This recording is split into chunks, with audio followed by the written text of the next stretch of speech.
mangkelake ora senare ora. Setan kowe. Teguyono slamet-slamet sekaosaning Gusti. Teguyono slamet-slamet sekaosaning Gusti. Teguyono slamet-slamet sekaosaning Gusti.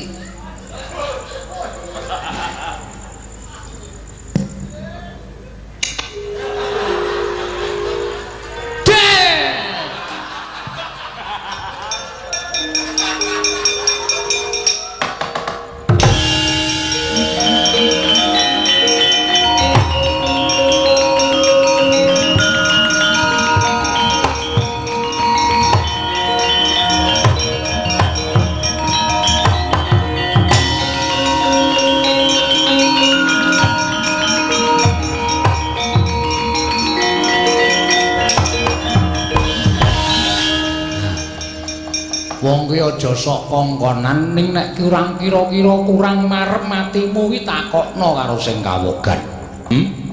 Kakang Semar bab dimbangun kayangan bener.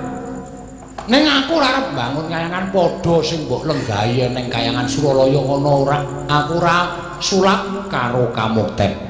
Aku ora sulap karo Gebyaring Bondo Donya. Aku ora sulap karo derajat pangkat. Semar ki dadi pamomong. Nek ana rusake sing tak mong kuwi sing dicucuh Semar, mongko sing tak mong ki kawula sak negara Ngamarta. Lah nek aku kepengin balekake panembahe wong sak negara Ngamarta, balekake morale wong sak negara Ngamarta supaya urip tentrem ayem, embane urip ana ing kayangan nganggo tembung bangun kayangan ngono ki apa kleru? Oh, iki mung perkara gething keburu sengit karo Semar kok. Anggrene perkara tok gawe bab sing gegeran. Anggrono tembung sithik tok gawe perkara. Janjane piye to? Sirmu piye coba aku tak takon karo kowe, ha? Ayo, kowe bloko. Karepmu piye, Guru?